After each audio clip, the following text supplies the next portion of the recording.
Oh. In the big city. Tiny people in the big city. That it is. You all have your aspirations. Including Darby, who still does not have an icon, but whatever. So where do we leave off again? I think we left off near... Let me just pull up my notes. See what this place was called again. The Frosty Goblet. Where a very strange lady happens to be running the place. Just make that my icon.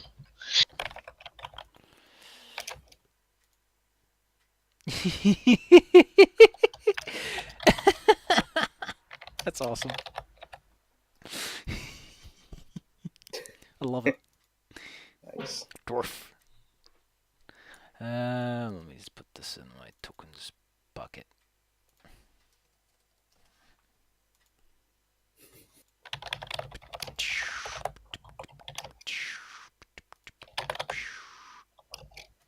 I forgot I gotta upload this first. It's really a roundabout way of doing things, but whatever. I understand why they're doing it. There he is. Did it? Oh, thanks. And let me just plop him on the table. Yeah, I still don't know what to think about the fact that it auto stretches things like that. I imagine there's a button to turn it off. There is drawing, but That seems fine. Anyway. Oh yeah. If you have something like that, it kind of auto fits it into the square.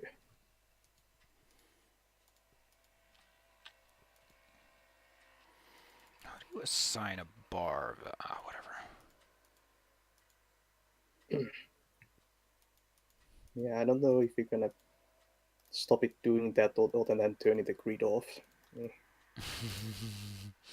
Anyway, last time we left off was after a long day. I think you all went to bed, wasn't it? Yeah, we met up at the place and then we just decided to break it off. So yeah, I think we went to bed. Went to get a good old-fashioned nappy nap. I still have a day or two until my silver teeth caps are finished. Well, at least you're one day closer when you wake up. But as you wake up and make your daily preparations, you can't help but notice that there's a ruckus going on outside the whole way through. The air still feels kind of clammy down here, very thick. Like it's very hard to ventilate down here. So don't fart. Feels like home. So what are you doing as you hear the noise and you wake up naturally? I'm gonna check out what the commotion is, I guess. Yeah, is there like a window? Nope, it's all under, like your the cave rooms are like inwards, so you don't exactly get a view. It's not a room with a view down here. So yeah, you make your way to the front. Yeah. I cannot help but notice that there's some really weird things jumping around all over the place. All right. They kind of look like elementals if you had to give them a name. Like they seem to be made out of like accumulated junk, if anything. Junk elementals. Like there's some pots and pans and forks sticking out. And you can see some people are cowering and others are trying to get these things to shoo away, but it's a mess. Okay. What's going on here? You can tell by the sounds that this is not an isolated incident either, which would explain why there are no guards despite some people shouting for help. Should we do something about this? Considering it's happening inside the inn you're staying at.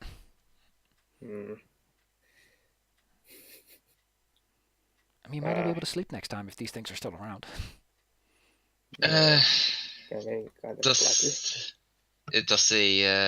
our host have anything to say about it? Like, The lady is behind the counter, and she doesn't really know what's going on. Like, weird things sometimes happen. Like, sometimes a wizard does something silly, but it's not like on this scale. Like, usually the guards just kind of drum up wherever it happens, and they fix it. Okay. well, might as well, since it kind of seems to affect us directly. Yeah, it's the clatter is kind of making it difficult to get a proper sleep here. Well, you already had your 8 hours. Like, you're not tired or anything. No. Oh, it's still annoying. How do you attempt to deal with the situation? How big are they?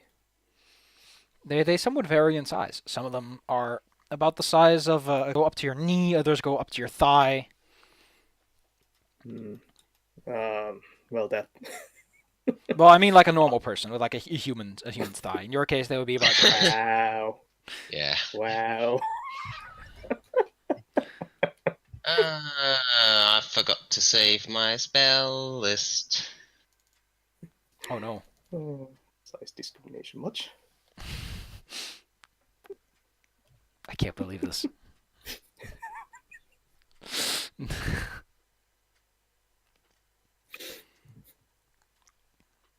So now I have to look that up again.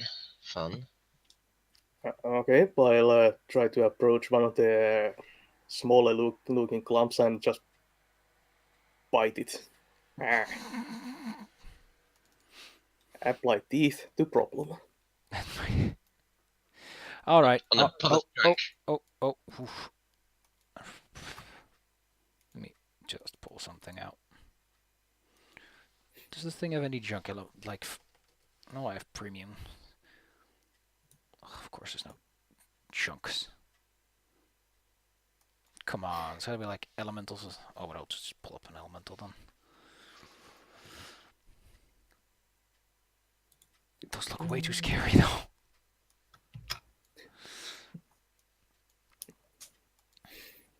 Just draw up the place real fast. Oh, that's actually pretty big, actually.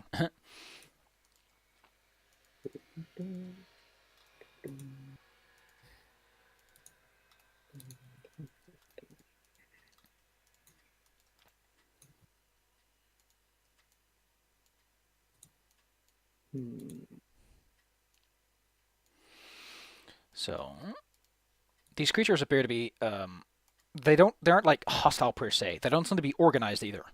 Because they are just going after whatever civilians they can find, and they're just harassing them. Wait, what's the... Text that thing. I didn't pull that one out. Fine, if you insist on being there, then you can stick around then. What you can't tell, however, is that the ones that are like harassing individuals, like they aren't. It looks like kids playing rough enough that they're hurting people, but they're not aware of it. Like they just seem to exist, mentally speaking. And with that, you walk up to one, pick one you want to walk up to, and make the magic happen. Of rolling me some of that sweet, sweet perception for the clock. Oh, I have 17 there. Boop, boop, boop, boop, boop, boop. Okay. I need 19. control of my token. Oh, yeah, I forgot. Okay, I rolled 19, but it did not appear in the thing, even I have my token selected. Peculiar.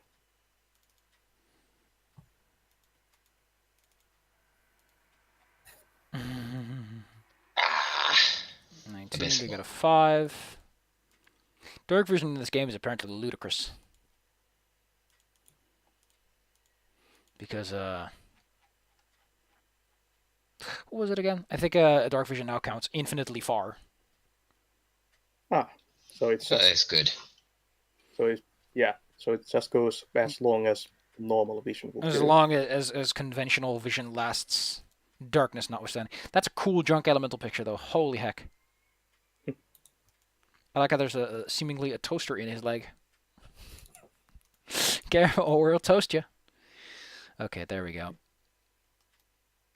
Well, there's also a guitar of some kind in there. Okay. Made out of trash and fire. Mm-hmm. What garbage?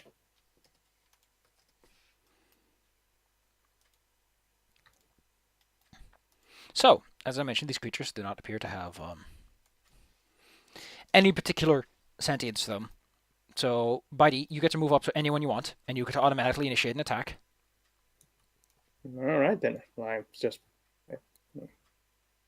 that's the goal. So I'm just gonna just dive straight in teeth first. Let's take a quick look. Okay. Yeah. Well, this is just... Apparently it's impossible to just find some human assets. Okay. If you want to find a dude, you're shit out of luck, apparently. That's so dumb. Are you talking about the tokens? Talking about the tokens. Whatever. Oh, yeah. Finding just dudes is like humans is kind of weirdly difficult, or you know. But yes, roll me your bitey bite. Ooh. Oh. Wow. Rolled a neat max hit there. Let me just make sure this thing doesn't have any sort of resistances. Alright. You sink your teeth. You, for some odd reason, think it's a brilliant idea to just start biting a hunk of junk. But it somehow works out in your favor. Not only do you hit the creature, but it instantaneously just, like, you bite it, and I imagine, well, what do you do when you bite it? How do you handle your bites? Do you swing it around a bit? Do you really latch on or something? Do you just make a quick nibble?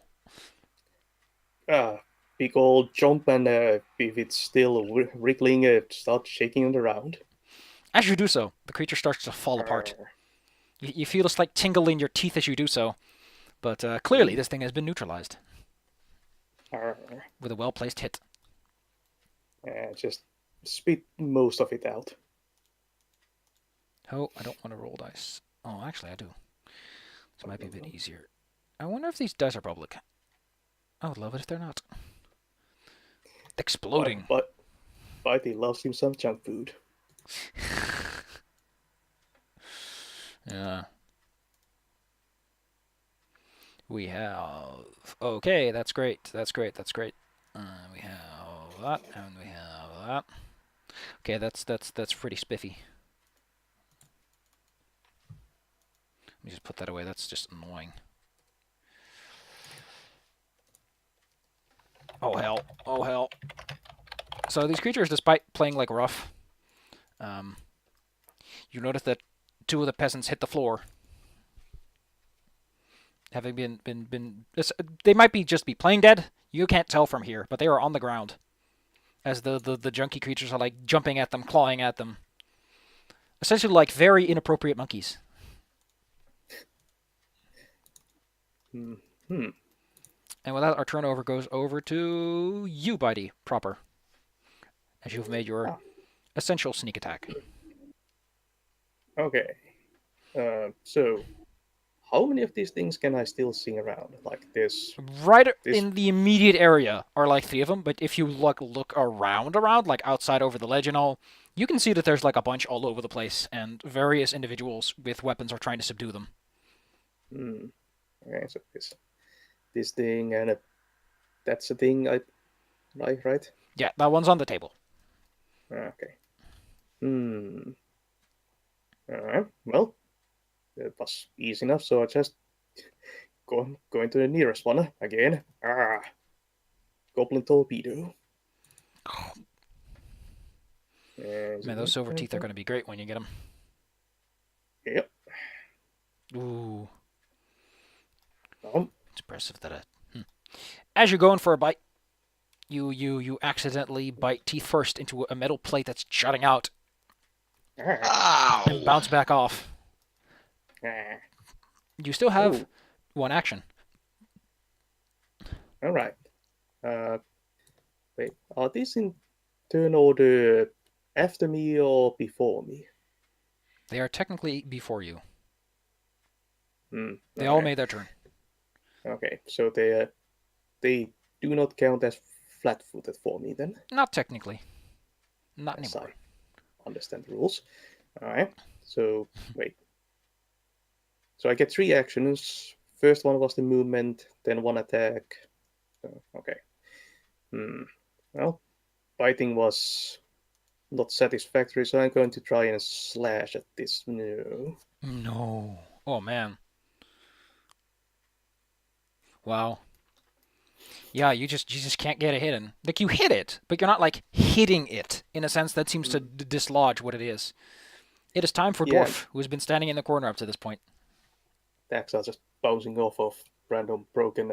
Doof doesn't have any combat spells prepared because town, so I'm just gonna bonk the newest guy with a book. Sensible. Set the button.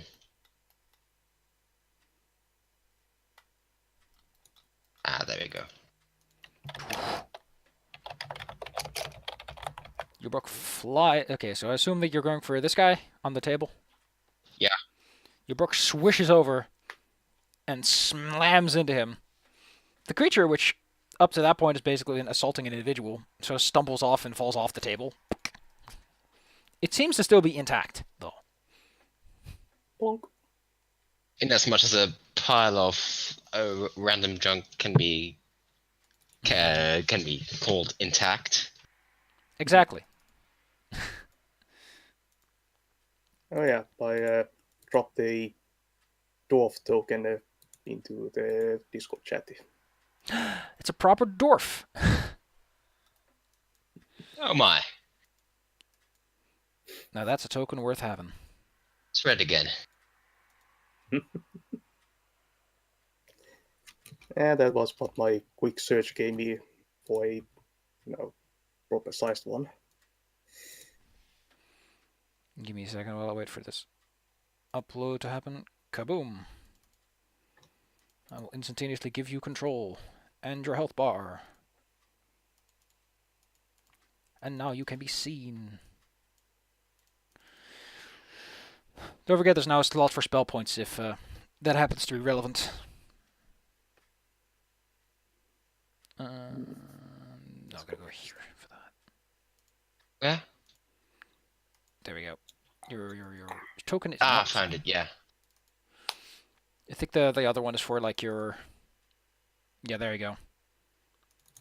Now you can keep track. Also, you've only spent 1 action. I don't know how much your book action costs you in terms of abilities.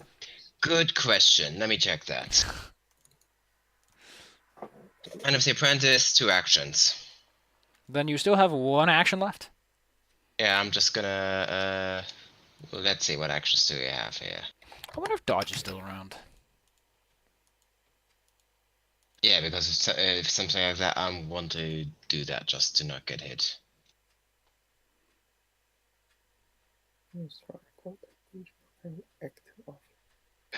Basic actions, there we go. Aid, assist. Not adjacent to anybody. I don't need to crawl. Draw prone, interact, leap, ready. Ready this many actions. Seek, no. Stamp, step, stride, strike, take cover. Yeah, I want to take cover if there is any nearby. I don't think. I mean, there's an entry doorway, right? Yes, you came out of the doorway. You could like half close the door and hide behind it. Yeah, like that somehow. That works. That works. And with that, the creatures start springing to life. You can't help but notice that these creatures seem to notice the fact that there's a spellcaster around and that magic had been used. And so within short order, every one of them will start taking actions to move towards you. Let me just... God, there are my PDFs. Because I'm pretty sure, yeah, these creatures don't have The conventional speed. Let me just take out the ruler, snap to center, yep.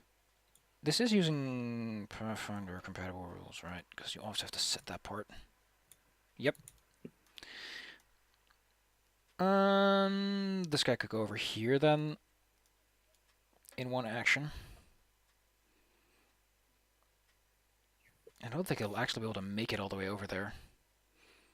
And then it just kind of stumbles over the table and falls flat in its face. Let's see. The one that is currently beside the rogue is a little bit preoccupied by the fact that someone tried to bite him to take... Oh, great, I wasn't... Ooh. And also makes his way towards Darby. Whoop! The final one, however, goes in for the bite, for the attack that he could do. Let me just roll these things. 20 plus 6.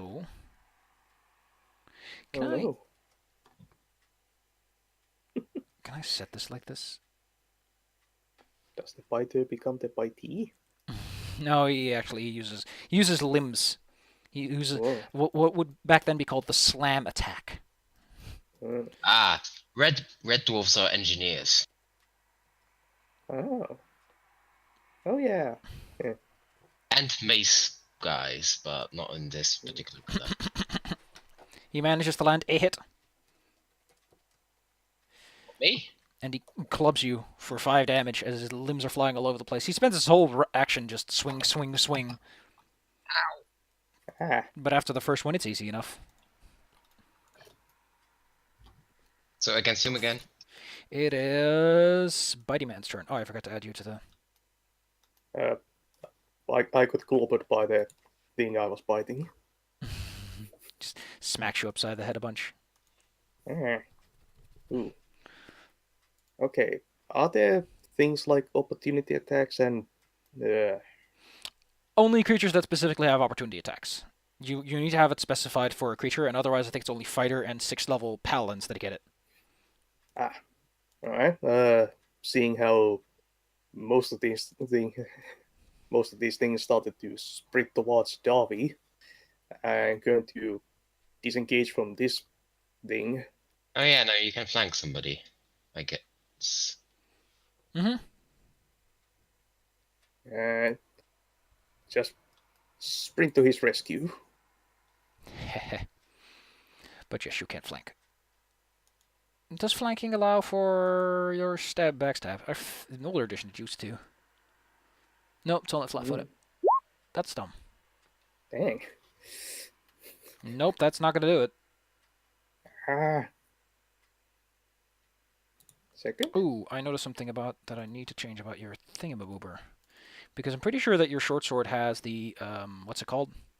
Agile property? Yeah, yes. That means that it has an attack penalty of -4 per additional attack. Oh. Well, So your short sword does manage to land that blow.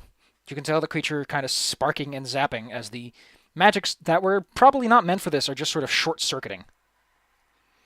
But it's still somewhat stable. Yeah, I can go for the bite, and then the slash. Excellent. Dwarf. You see these things rushing towards you, and you see the goblin try and help you out, but what are you going to do? I'm gonna smack that one. Survival instinct and whatnot. The one that's being attacked by the goblin, or the other one? Yeah, the one that's It's already weakened. right in front of me. Yeah. Boom. Ooh. That one gets hit upside the book, and then it just slowly sags inward until it rolls apart, clattering on the stone floor. Because there's no carpet this far in. Carpet's mostly near the tables. You still have an action left. Yeah, I'm gonna still keep my cover. You could try to close the door or something to create a barrier, if you wish. Yeah, then I can spend an action next turn to open it again. Yeah, I'm gonna do that. You are now behind a closed door. This creature spends its turn bumping into said door. Because you have to imagine this all happens simultaneously. So that creature's running towards you, and then the door gets closed right as it arrives. And they're clearly not like the smartest things around. So it turns around and goes for the goblin, which the other one also does. And since they essentially exist in the same, it doesn't really matter how they do this. Although this first attack does not get the flanking bonus, so at the very least, you got that going for you. I really don't like how I go to certain places and they also have dice rolls, and if you don't add a 1 to, say, 1d20 and just type d20, it always rolls maximum because it doesn't understand what the hell you're doing. So dumb. What's it again? 6. Ooh, you got lucky there, goblin. Oh. He swings at you, but you are deft and fast. Yeah. That and you're about the same height, so this is like a pretty fair fight. How many moves is that? I think that's actually... He was around here, so yeah, that's 2 actions. 2 steps, so he also only gets 1. And he does hit. You get 6 damage, you get clawed in the back. Too busy dodging in the front. And with that, it's your turn again. What was that? 6 damage? 6. Okay. Okay, I'm starting to feel this. Can you feel it? Yeah. I'm an idiot. No wonder I didn't find my spell list. I was looking at Bitey's sheet.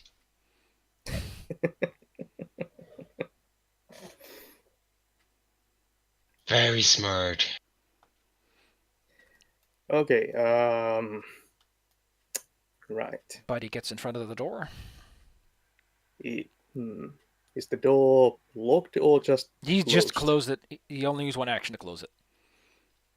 Okay. Would it be an action to swing it open and then another to get on the other side? You could. If Darby isn't, like, bracing it or anything. Because what way does it open anyway? Towards me or It seems towards to him? go both ways. one of those does. It only stays in place because of the other door and the locking mechanism between them. Alright. Darby, I'm coming through. Alright, but make it quick. I slam through the door and we swing it back closed. Whoop. You are now inside the hallway. And it is Darby's turn. So I'm... Now the best thing would be if he could open it, stab something, and then on my next turn I do something and then close it again. Because that way we have the barrier closed the entire time. So I'm just gonna hold position for now until my next turn. Okay. You can't help but notice that these creatures don't seem to move much now. Like, the minute you vanished, they sort of seem to have forgotten about you. And the people that were on the street have decided to go to places where there are less of these things. So they just kind of stand there, and you notice that they don't do much. It is Goblin turn. Right, buddy. Open the door and I can quickly zap one of these guys and then close it again. Alright? Alright, Master. That sounds like a sound strategy. So yeah. Just gaming the action economy here. To be fair, that's a perfectly valid way to handle a situation, is to be smart.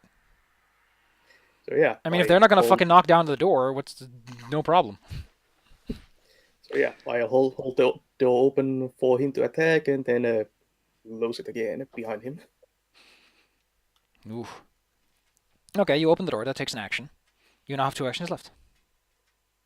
Can I hold the action to close the door again? Ready. You could ready to do that. I'll say that normally ready costs 2 actions. I'll say this only costs 1 since you're just holding the door open. Alright. And while I'm doing that, I'm going to throw a dagger at the closest thing. Go ahead. Swish, swish, swish goes the dagger. Ooh. A clean 18. Let's see.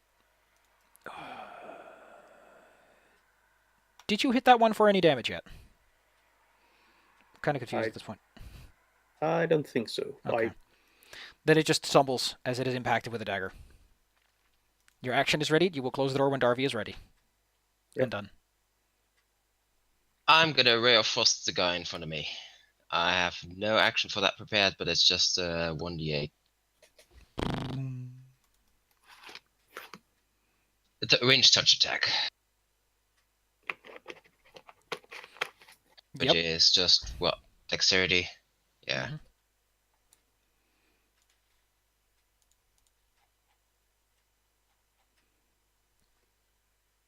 Mhm. Yeah, that's not gonna hit. But at Don't least I'm not forget gonna your waste any of my spell points. No, that is Actually, I need to check this out. proficiency, right? Yeah, proficiency, but that's only 1. However, you are also trained in arcane attack rolls, which, yeah. So Yeah, trained doesn't give any bonuses, right? It just trains gives you your level still. You still get your level, so it would be oh, plus right, 2. yeah. Yeah, it's a 10 then. Pew. Let me see. Oh wow, that actually hits. These creatures Nice. are clumsy and weird, so hitting them is easy. Max damage. Like I mean the goblin had like wow. You hit it with a ray of frost. For a minute, it freezes up and then it just pops out as the freezing causes as the rapid de-freezing causes it to expand and it just kind of pop apart across the floor. Clatter, clatter. Door closed. Creature confused. Yeah. Goes up to the door.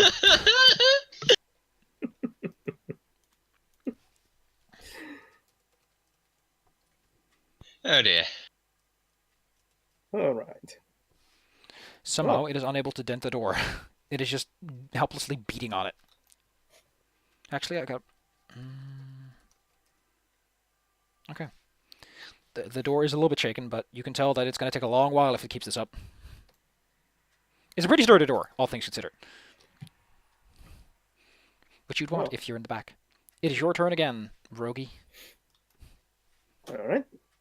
Plan seems to be working. So again, I open the door, stab through it. Well, attempt to anyway. Almost bit yourself there, kiddo. Not tongue. And that was my short sword, since I had to kind of reach in there. And yeah, again, I prepare an action to close the door. I mean, Darby. I can do that myself. I have 3 actions and I only need 2 to cast. Oh, So you can Alright. try to attack again with the penalty. all right. Ooh, that is a hit. Stab slash. Imagine you kind of stab forward and it goes to the side and then you just kind of turn it a quarter degree and hit it anyway. Hmm. Darby, it's your turn. Make your dwarf time count. I'll Ray of Frost that one again. Mm-hmm. And in this one, you can do that without a problem.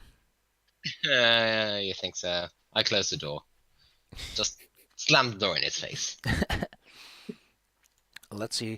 What did I have to say about that one? Oh, that might explain why the number was so high. Whoops. I rolled a I got 1d14 I on got something. distracted by his dagger.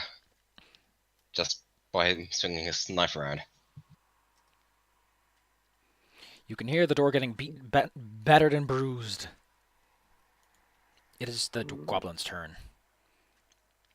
It's aggressive knocking. Okay.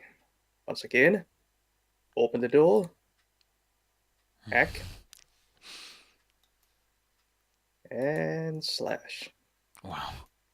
Nope. Uh, Those are some bad rolls. Which is just sad. Whoa, Armor. Well, at least one hit, so. None of them hit. Neither did mine. That is very sad. I close the door.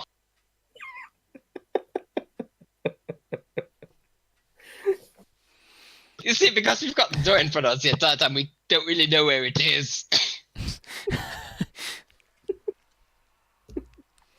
You hear more loud, insistent knocking, and start to notice that the wood is splintering. Ooh. You also hear the screams of the leech lady, who's like, "Don't break down my door." You don't know what's going on behind the door, but something is. We just get brief panic glimpses.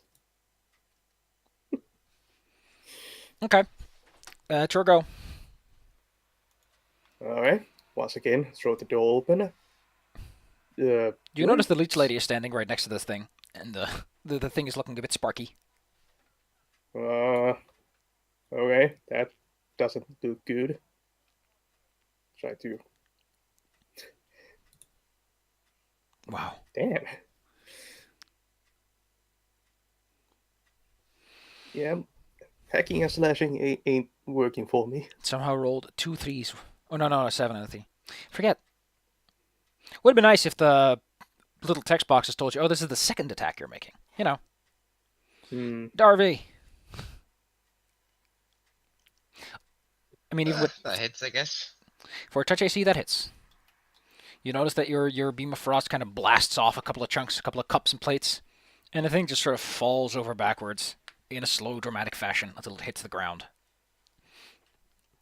At which point it just pops apart. 60 feet. 60 feet? Wow, that's not...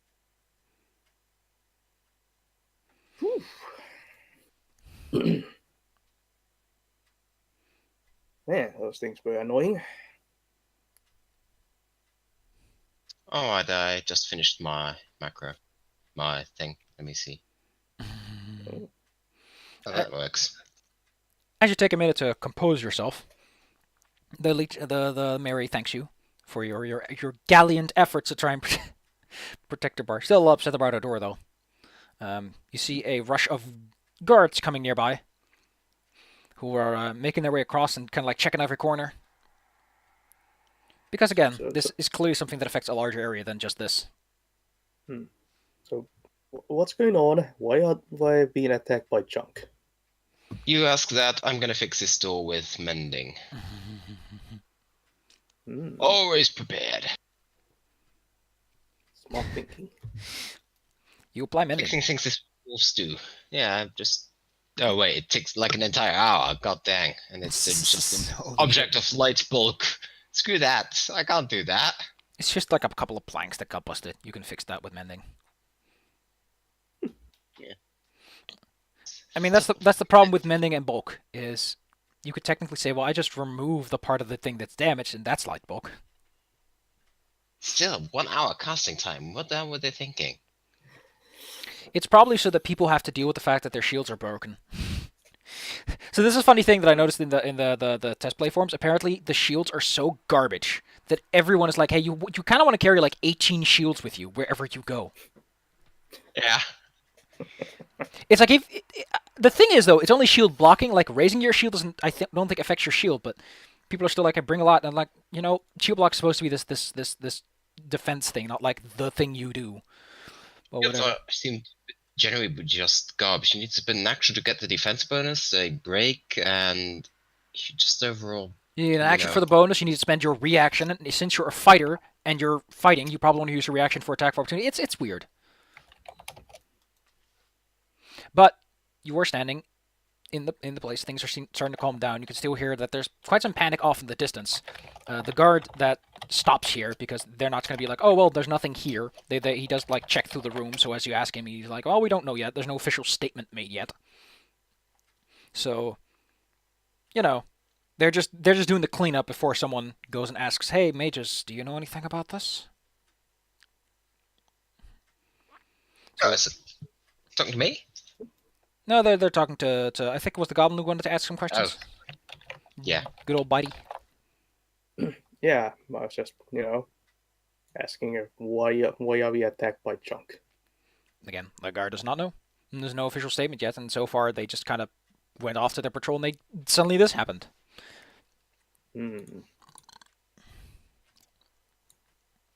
So this isn't like a common occurrence or anything?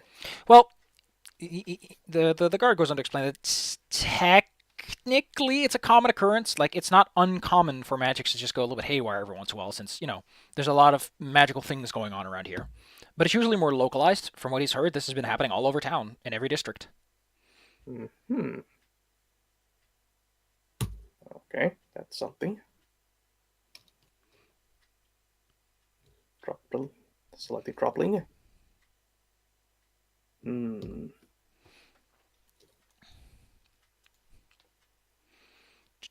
Mm-hmm. Hmm. Should we investigate this further, Master Darby? If you had any idea how, short of asking around the guild, I didn't see how we would find out about it. Hmm. Yes.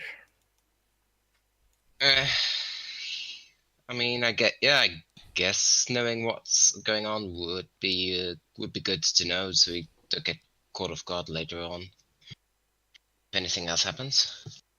Okay. How do you intend to find this out? Or just go take a visit at the Wizards Guild and ask around, I suppose. All right. In that case, you have to make your way up to the Sun Chamber district, because getting in the tower proper is its own thing. I guess I could also try find something through underworld contacts to find if there's some kind of, I don't know, Hand of Mage making trouble. You are free to try with an underworld lore check. Yeah, that's Would make sense. Like somebody like that would have to deal with trash. A proper wizard would probably have like steel golems or something. And all I can make is junk elementals. Your underworld contacts are pretty spry, but again, like, there's very limited information. What your underworld contacts can tell you is that this happened out of the blue. There was no like flash of light or anything cool to make people look, oh, there's something going on. It just kind of happened, and then so there's not like there has been anyone talking about doing something like this. no like one an seems attack. to have claimed anything, and animating junk wouldn't really require contact with the underworld. Well, it's just more like if they heard about someone planning planning some kind of big attack or distraction or something. Oh, you want to know that kind of stuff? Well, there's always your usual culprits, like people who have high ambitions and are like, oh, the mageocracy needs to step down and such. So, but there's no one like who seems to have claimed this attack. Like, oh, this is what they're doing. Like, this was, if it was supposed to do something, it was very clumsy at it. Like, there are dead people and injured individuals, but it's not like a major success. Oh, wait. I'm going to try looking into if anything was stolen during that time, like something, something important or something like that. I'm going to assume by this point it's like a couple hours later, time-wise, because it does take some time to get into contact with your contacts, and they're all busy with either trying to scrape together their belongings that have been thrown around by these junk things. Point is, by this point, it is known that nothing in particular was stolen. Like, some people made use of the confusion, but it's hard to like pinpoint, oh, that was what they were trying to steal. Like, most magical shops were warded in some fashion, so it's not like this confusion would help them steal from one specific place. Also, if they were trying to steal from one specific place, they would just cause chaos in that one area. Well, yeah, I was just thinking if there was something more ambitious or something, but for now, the theories point towards it being something else. Okay. Just an accident. Yep. And by this point, our dear wizard friend will have already heard that the mage just goes like, yeah, it's just an accident. Don't worry about it. We're just doing some experimentation and stuff. Don't look deeper into this. We got it all under control. Yeah, I think we can trust these guys, right?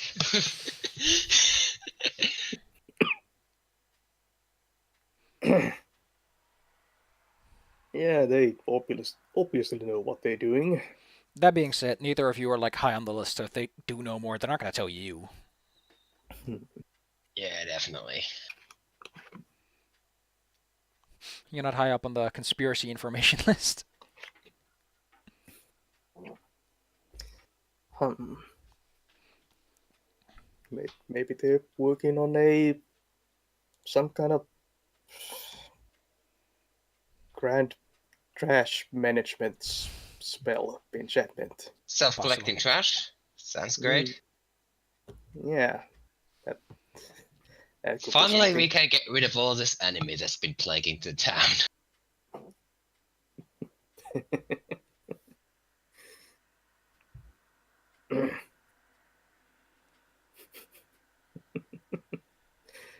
Yeah, all the trash waifus just trashing themselves. Trash waifus. I'm sorry. That's just too silly. Also, you do get 160 experience for that fight. That was technically 4 level 1s. Neat. 160.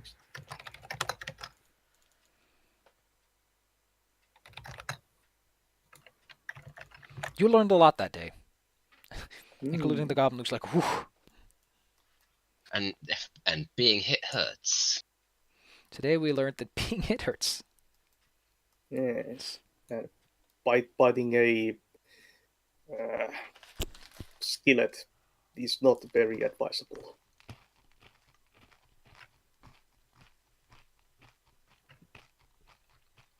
Many life lessons were learned.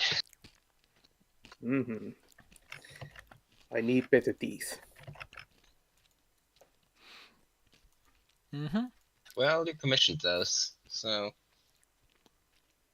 What else do you want to do today? Because it is still late morning-ish. By now, most of the junk has been swept aside. I guess I've had the opportunity to prepare my spells, because if the reaction from the mage skill is anything to indicate, something else might be going on later. So Indeed.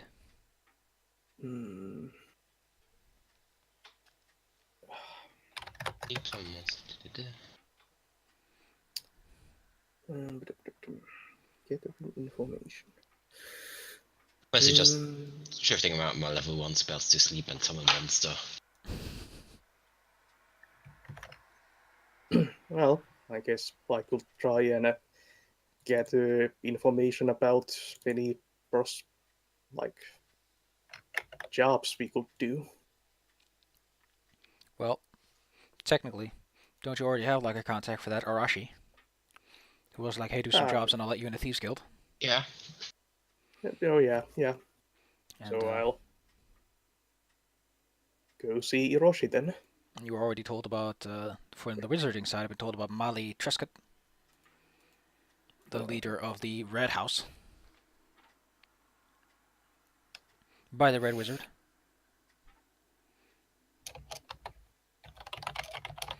So you are free to pursue as you see fit.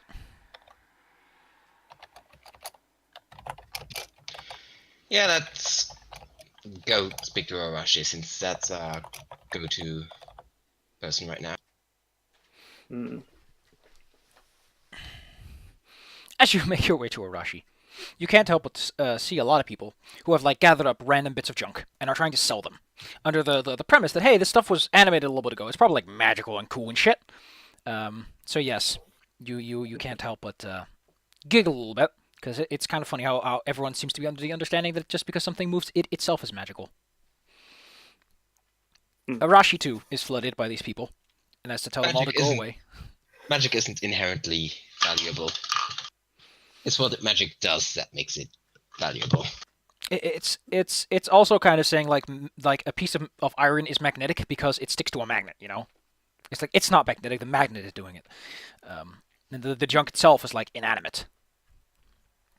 As you reach Arashi, she looks at you with a big old smile, notices that the goblin's a little bit injured and goes, well, well, well. What brings you here? Oh, gainful employment. Well, you shouldn't be expecting to find a job in a day.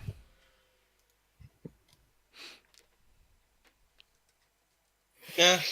See, you've been busy with junk in your own way as well, I guess. It was quite the attack. Lost good men out there in the field, you know. Hard day, hard day. Mage's Yeah, people are because- saying, oh, well, it was just an accident, but, well, you two are just a bunch of newbies. You don't care. It's all about the money with you newbies always. Yeah, well, I got pummeled by trash this morning, so We managed just by barricading ourselves behind the door and then just zapping a couple of ray of frost at them. Sounds like the safe way to do it. So, are either of you any good with, what's it called? You know, any of you ever pulled apart a wand? Or had a keen eye for magic goods? I'm decent at identifying what they do. I'm not literally taking one apart. I beat a stick once that might have been magic. What, you've never taken a wand apart, core, caps, the magical matrices within? Never had the curiosity? Can't really say that has. No, she's like clearly talking to Darby. Like, Nah, I've read about about the basics and stuff, but you know we're back dwarf home. We don't really do wands. would you be interested? I raise an eyebrow. Okay, I probably shouldn't be too subtle with you guys. You're clearly new to the place. So, who runs the city? Nominally the mage turn, but I'm guessing it's not that simple, is it? It's never that simple. Especially on the place with this much money.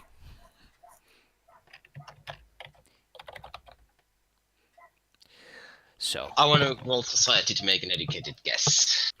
go ahead. Skills.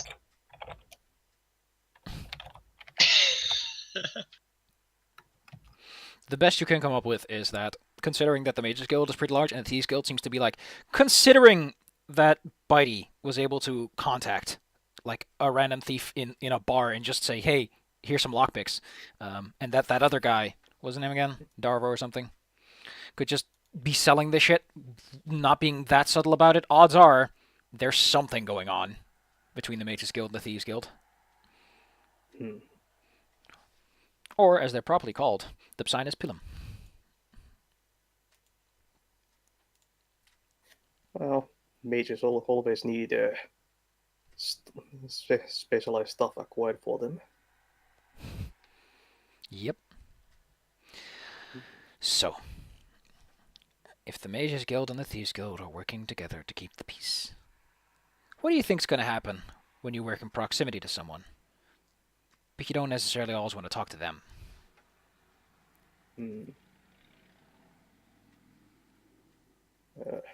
Third parties? Almost. You see, the Mages Guild really likes investigating, but it'd be very, very bad if the Mages Guild suddenly had to come out and say, by the way, we have no clue what just happened. But if they go and say, hey, we know what happened, and they suddenly start an investigation into it, wouldn't that look really suspicious? So wouldn't it be just swell if the Mages Guild had an organization that already exists underground, that has some legal authority to do investigations they need done?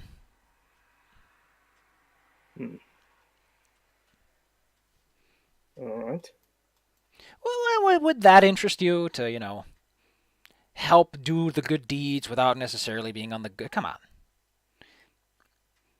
Otherwise, I just got a nice little job off to the side if you just want some money. Guess we could get good with the Mages Guild.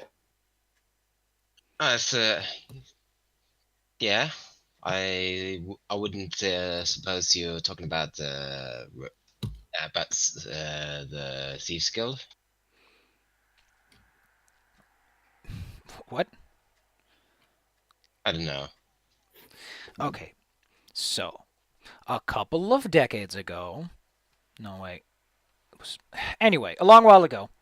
Big old tower. Something just happened. It made a bleepity bloop noise. Let me just check my thing so I know what the hell just happened. I'm interpreting this that bit that's happening in. It's a in follower. car. There's someone who walks in. It's like, oh, there's a bleepity bloop noise. It was probably Pizza Pony. I'm the ghost of Discord. What the hell does that mean? He can't hear you. Oh no. No. I'll No, go that's- hop in and out real fast for Pizza Pony's sake.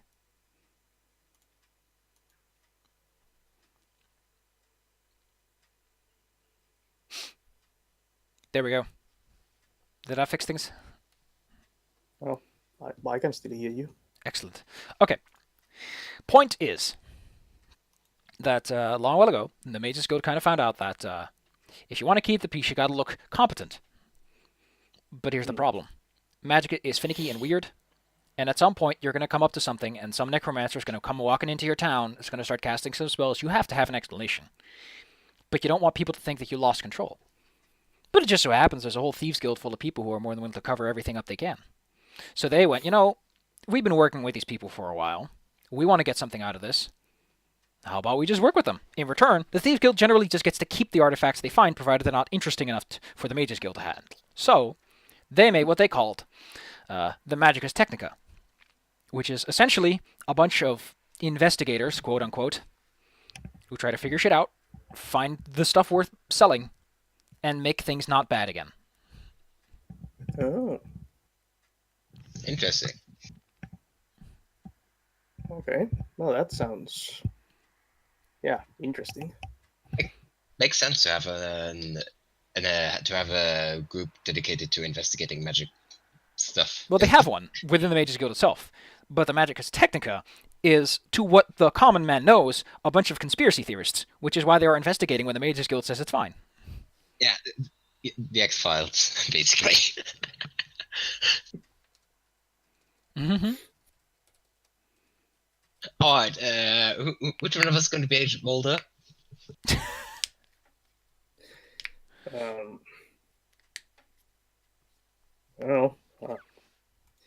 you're the one who knows about magic, so Which one of you is going to get turned into a token sassy black woman for the next series?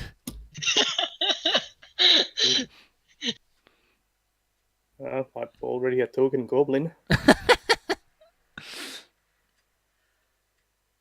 Point is, the Magicus Technica, they suffered a couple of losses because, well, let's just say some people eventually get sick and tired of being called conspiracy theorists. But it's a good way to make some money, make your way up in the world, and have some pseudo-authority. But Good. I think I should probably just give you a nice, easy little startup to get you going. How's that sound? Sounds intriguing. Fine. So, I got a nifty 10 gold pieces here Ooh. for you both in one go. All I need you to do is go over to a specific building, go inside, do whatever needs to be done in there, and come back with whatever you think shows that you've done something down there. Okay. Is she just offering us 10 gold up front? No. No. I take it we need to find out what needs to be done at the place. Well, all we know is that someone's been practicing magic and not been telling the Mages Guild about it. All right. We have the Alright, feeling there might be some summoned demons involved or something. ooh. Before we go, could I get some kind of healing services from somewhere at a relatively cheap price? Oh yeah, healing potions would be nice. Healing potions would be nice. The healing potions in this game are kind of crappy when you really look at them. Oh yeah, we need to spend resonance on them. For one, you Yeah. need to spend resonance on them. To drink a potion, at least, someone else can just have a wand and smack you on the head with it. The real problem is that healing potions aren't that great. I've mentioned this before, and I'll mention it here again. The big problem I have is that the basic healing potion is 1d8. Worse than a Cure Light Wounds. And it costs you a resonance point at level 1. What the fuck? I mean, 1d8 for a level 1 potion is decent, but You have to spend a levels. limited resource to do it, is the problem. It's like if you're gonna make tie a limited resource to it, at least make it like at least lay out like a +3 or something. Like most clerics will cast their healings at like 1d8 +4. But yeah, they only cost 3 gold pieces. Well, you know, in that case, she just she leans back. She says, "Well, I do have some healing potions for you." But consider that your payment then, because she's giving you the good stuff. She offers you 3 lesser healing potions, which are 2d8 +4. And a minor one for the goblin to gulp down if he wants to swallow it. Ooh, yeah. Gimme.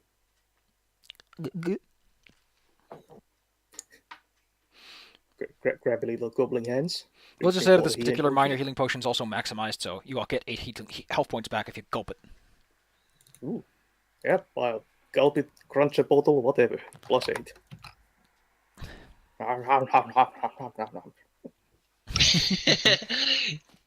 I don't think it's supposed to eat the glass. Pretty sure the Oh. glass is not supposed to be eaten. But hey, you do you, goblin man. It adds a nice crunchy texture to the potion. So now you have your lesser healing potions, 2d8 +4, and cost some resonance to use. Although I say that if you're outside of combat, you can just take a little moment and gulp. At least until Darby actually has resonance points. It's not gonna be for a while. You would always have to roll for overdraw is the problem. What is overdraw what was again? Let's see. Activate a magic item. Resonance points.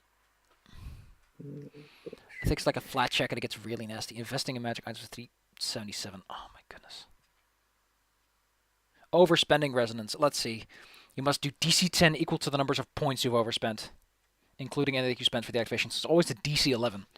So it's always a 50% chance at the beginning, and then it goes up, up, up. Ugh. And if you critically fail, the game is like, haha, you don't get to do that anymore today. But anyway,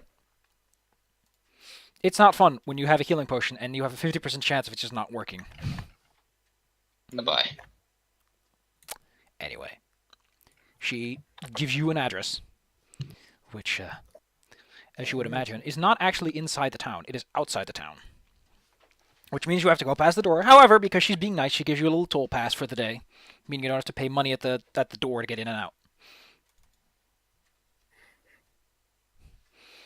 And she also gives you a couple of basic instructions. Just go outside. You go to the left until you see the large shanty town, or you can go through the south exit. But you're supposed to be in the southwest section of the slums. Got it. So section slums. Yeah.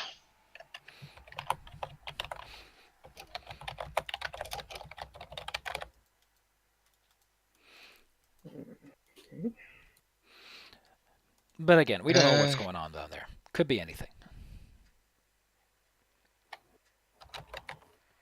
Okay. Could be an imp. What? Could be a pit fiend. Am I confident in my skill selection? Yes, I am.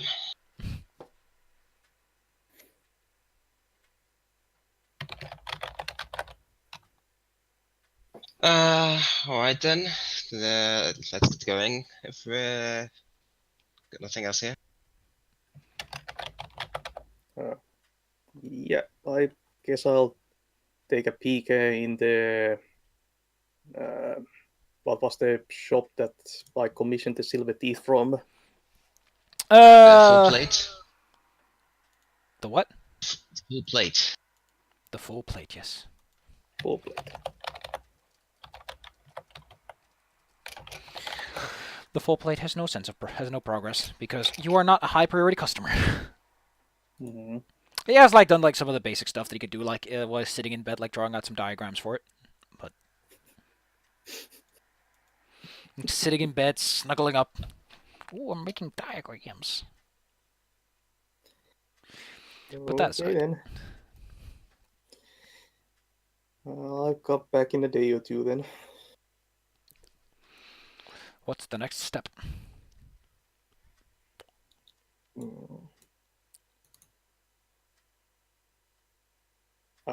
I guess we Go down to the toll booth. Yeah, to the exit.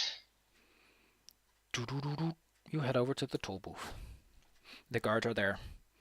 You can see that there's some people coming in, as usual.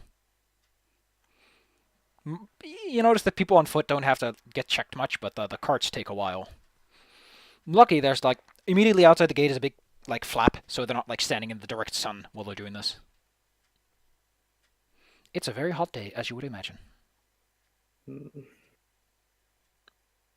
Can I just cast Ray of Frost into the air? What are you trying to do? Just to provide a bit of cool. It would be minimal. Like, you're not that good a spellcaster, you could just make the air around you cool like that. Oh. Can I cast? Nah, I'm not gonna cast it up myself. That'd be stupid. You'd be chilly. I can cast it at Bitey. The answer casted at Bitey.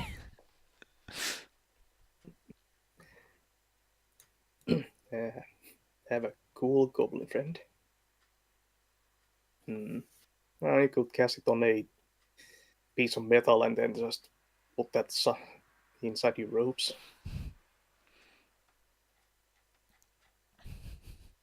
Anyway. Yeah.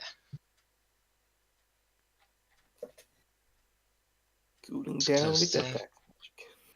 So you're just gonna head on over, see if you can find it? Yeah.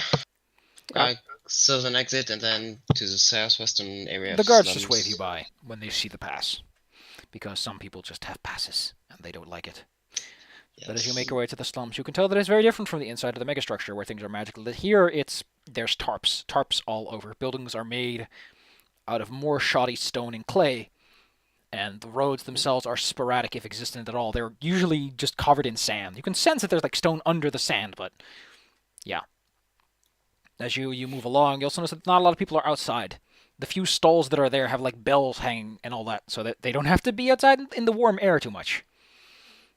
A lot of buildings are also slightly sunken into the ground, limiting their exposure to the sun. The address you were given is not attached to any of the main roads that lead through the slums, meaning you might be exposed to the local criminal activity. The side alleys. Always a fun place to be. Okay. Well, I'll try to keep an eye out for any...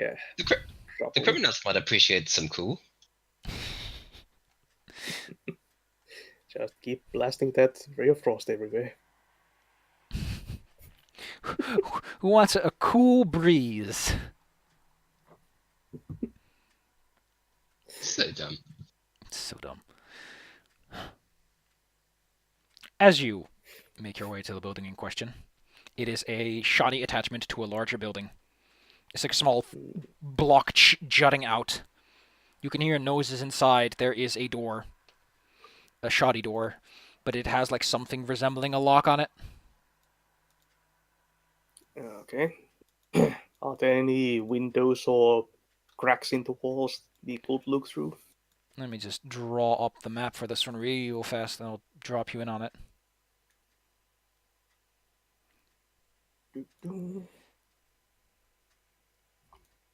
Oh, that was wrong. Whoops. Oh, I forgot. I gotta drag you over to this one. Come on. Oh no, it doesn't. Oh my god, are you kidding me? It doesn't freaking auto scroll this stuff. It does when I drag a map, but not when I drag a players. Hmm. For some reason, I decided to load a whole bunch of maps that I'm not going to use. Eh.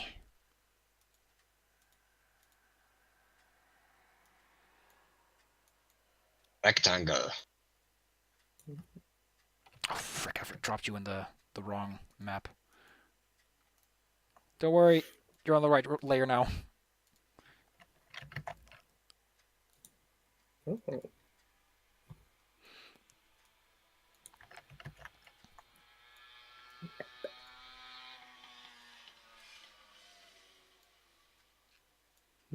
There are some small windows peeking out into the streets.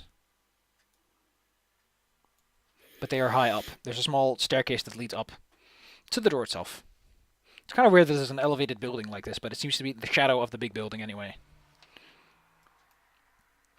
As the sun here is to the north instead of to the south. Ah, Southern Hemisphere. Mm-hmm. Nice to know. Okay, let me just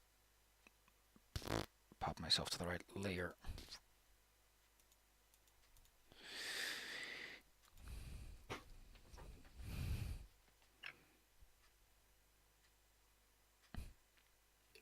Just look at this token. Look at this charming token. Look at that charming devil. Literally called handsome devil. Love it. Well, so well dressed. Yes. Anyway, you are standing near this building. You hear some noises coming from inside. What do you do? I'm going to detect magic through the wall just to see if it's magic in nature. You make the wibbly wobbly gestures to make the magic detecting happen. You detect there is most certainly magic behind this. Some pretty potent stuff too. It seems to be conjuration magic. Hmm. I try to identify it further. Roll me your Arcana. Arcana. Okay. You are clearly sensing that someone is trying to is piercing planar veils here. If you make an occult check, you can figure out the exact plane they're going towards. Ooh. Okay. You were able to detect that this is clearly going to one of the higher layers of hell, meaning that whatever's coming out is not going to be particularly strong. Also, the gate only seems to be strong enough to sustain one creature coming through, as creatures being summoned into the world, they got weird rules, like they don't die when they're killed. Which is weird. It's like the opposite of video games. If you die in the game, you die in real life, but if you die here in real life, you go back to where you came from. I've got a plan. I want to put that summoner to sleep. I tell Bitey that somebody's summoning some devils in there, and I want to get in, and I want to cast a spell at the summoner. So, I can't reach the windows, right? Mm-hmm. You What? said they were high up. You said the windows were high up, right? The windows are kind of high up, but the window next to the door is somewhat accessible. Like, you could probably squeeze a spell through there. I need to see exactly how sleep actually is cast. Because I know 5e sleep is basically you shoot a bomb at some place. Savor the... What the hell? There's a spell called Savor the Sting. You revel in your target's pain. Oh, that's evil. Yep, you literally just deal damage and they become sick with pain. Oh no. It's a 5-foot burst, yeah. A 5-foot burst.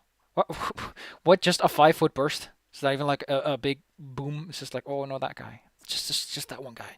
Sleep. Let's see. Depends on what 5 foot means. If it's diameter, is it area? If it's I imagine it's usually like area from a radius. central Radius. blob. It is somatic and verbal casting, so you are swinging your arms like an idiot and making a lot of noise.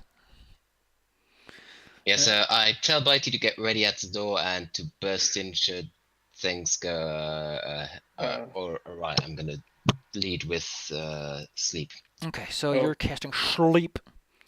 Okay, Bitey seems to be being paralyzed by the otherworldly magics, meaning I can't control the token. Oh no, what's going on? Oh, I like how I have to set that. Oh, there we go. I don't get what that is because Weimar seems to control it himself. Yeah. To kind of lean over the Well, the staircase are just wooden planks jutting out. There's no real railing, so you kind of have to awkwardly lean and look through the window, and then say abracadabra, alakazoo, someone goes to sleep, and it'll be you. I want to look up how hero points work, so because I want to get to use those. What do you say? How hero points can be used. Just staving off death. Okay, it's not relevant. Let me actually check. I think hero points can do more than just stave off death. Well, for just 1 point. Yeah, just 1 point. Well, I need to know what we are looking at in terms of DCs. What is your spell DC? Good question. Where is that? Yeah. By these standing behind the door with his 15. 15. sword and teeth at the ready. How did you figure that out? I know why you figured that one out. I just checked on the PDF. Okay. I imagine it's intelligence plus proficiency, because that's how it works. Yeah. Okay, so you need to make a DC 15 save. Can he, as a spooky, scary magic man, do that? Oh, why do I keep typing me? D plus a couple of points. There we go. No. That's not a critical failure, but you do notice that he started getting a bit drowsy and sort of falls on the ground. Actually, no, he doesn't. He actually doesn't fall prone or drop what he's holding. They just fall. They fall asleep standing. It doesn't prevent waking up from a successful perception check. Okay. Alright, it seems to work. Let's get this over with. He'll wake up soon, so you got rope or something? Is the door locked? It's a rickety door. If you really wanted, you could knock it out. You could burst it open. But there's a lock. It's pretty simplistic, though. Well, seeing how well that went last time, I'm just going to go through the door. Crunch. Roll me. Athleticism. Athleticism. You bounce off the door. Actually, Wang. it's a pretty flimsy door, so 11 would actually be enough.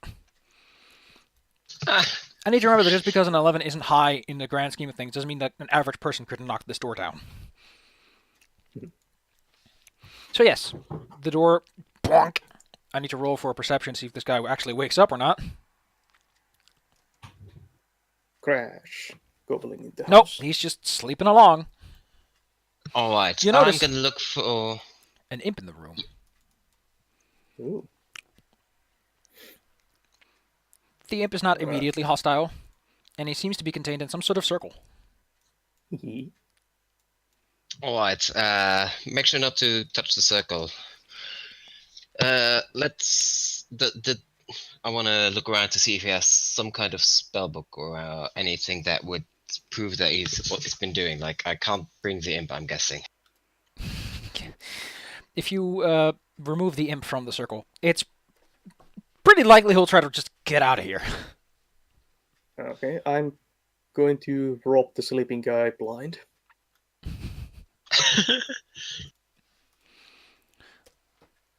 Just He still doesn't wake up. Despite you sticking your hands down all of his pockets and just taking all of his shit out. He seems to be like, oh, man, I just want to sleep. Let me roll on the exciting table of pickpocket loot for you. And just conventional loot, because you did technically do an encounter. You find some stale bread. For the guy who's looking for a book, you do actually manage to find a spell book of sorts. Although I don't have any random generators for Pathfinder. I'll just say that you get to pick 2 conjuration spells of choosing. Although I don't know if that's going to be easy for you to do. Just pick 2 spells, and you can add those to your spell book in whatever the conventional way is. For the rest, there's like a whole bunch of random junk in it about, Actually, I think that new SRD page for the playtest might actually have a proper spell lookup for this, which would be great. God, this is... I still... Ugh. Nope, Yo, no proper spell lookup. Bitey, did you find any rope? do I find any rope on this guy, or in the room in general? There's some rope in the room. This is clearly used as a storeroom, judging by the stuff that's in here. Just some boxes and then barrels, some filled with water, but some of the water's like completely gone. There is indeed a length of rope. Yeah, let's time up quickly before he wakes up. Oh. Do you want a spellbook description? Why? I have a thing that lets me generate like book descriptions. Yeah, I know. Roll them up. Give him something funny. It's just the...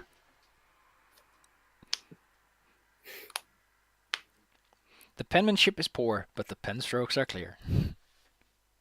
Mm. Well, that's a nice book. Actually, does the spell protection still exist? No. Not for Arcane, at least. That's dumb. Circle of protection. What? Oh. Okay. Well, one of the spells in the book is the Circle of Protection, because logistically you would need that to do this. But besides that, the imp just seems to be very impatient about the situation. As you tie the man up, I'm going... Use rope isn't a thing. Use rope hasn't been a thing in Pathfinder to begin with. I just want a thievery check for you to tie him up real nice. Okay, so all I managed to loot from this guy was some bread. No, there was another thing on him. I just needed to look up the thing. I forgot. Is it Mage Hand or Hand of Mage?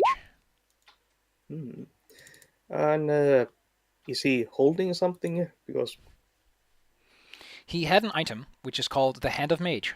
Hand of the Mage. This mummified elf hand hangs on a golden chain. Its gnarled fingers locked in a peculiar pattern. They look very out of place. It allows you to cast Mage Hand as an innate cantrip, provided you have invested in it. Oh. It has a bulk of light, and it must be worn. Now you can both be telekinetic bros. What a hot new party. Yep. I'll give you the full description in Discord. I slip the thing on and give Darren a telepathic, no, telekinetic high five. Bada bing, bada boom, baby. You've tied him up decently. You might be able to get out, but... Although I think you now have a thing called Class DC that is typically used for these situations, well, whatever. You tied him up. He still is asleep. For some reason, he just will not wake up, despite the fact that you have robbed him blind. Okay, I'm going to cut a strip from his rope to make a gag as well. Oh no, now he's gagged. Goddamn, just wake up already. No. No. Let's go a bit further. Gag, blindfold, stuff his ears, the whole 9 yards. So that's some summoning that red hayride.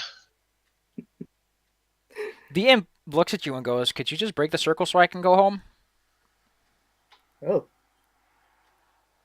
Yeah, sure. I guess. Bitey waves at the imp. Hello. The imp just points at the circle. Oh. So, what did this guy want you to do? What did you get that far? He wanted to bring for me to bring my boss in. Oh. But I told him his circle couldn't hold him. Oh. Okay then. Who's your boss? Big, scary, fiery guy. Cracks of fire, you know, the usual stuff. Right. But he is kind of sexy.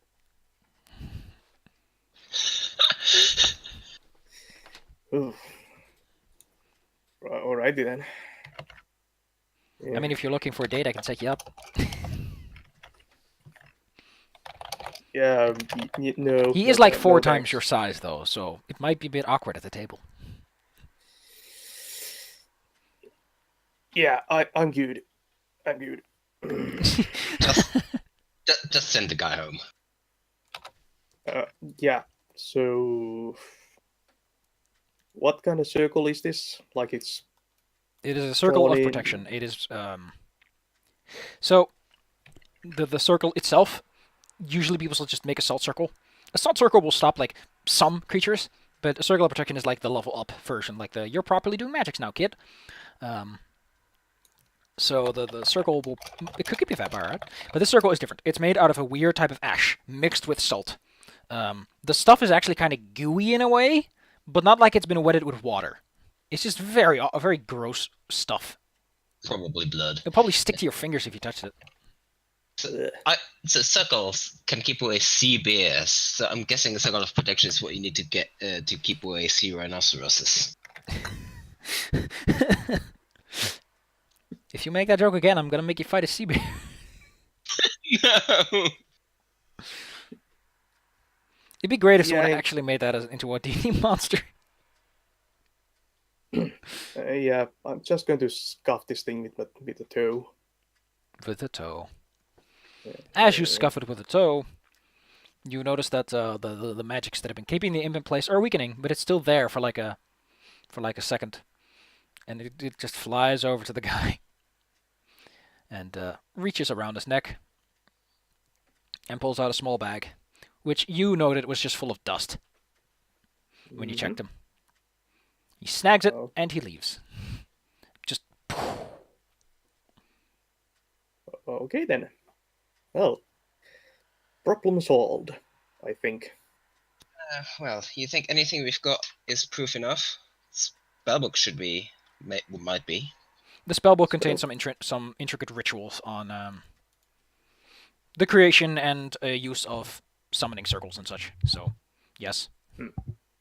And we have the guy himself. I think between the two of us, we could probably that would cause questions at the gate, but we can just tell Shiri that Arashi that he's waiting. Yeah. He's patient. Okay, let's move him to one of the corners here and make sure he sits comfortably. How is he like still like sleeping on his feet? Just it depends. Have you moved him since you've tied him up? I guess we could move him now to one of the corners and kind of sit However, him down. it's probably been like a minute by now, so he's starting to wake up. Well, he is completely stretched up. He starts to make a bit of a ruckus. But you're in the slums, so the odds of anyone that actually caring is minimal. Yep, he should be neutralized for a while. Excellent. So what is your next step? Alright, so what were we supposed to do? We were bring back here. Arashi, which Right. the spellbook seems to count. Like, it's full of rituals and stuff. Yep, summoning crap. We spend 1 hour per level of the spell. Alright. Yep, that I'm gonna spend like 4 hours this afternoon just learning.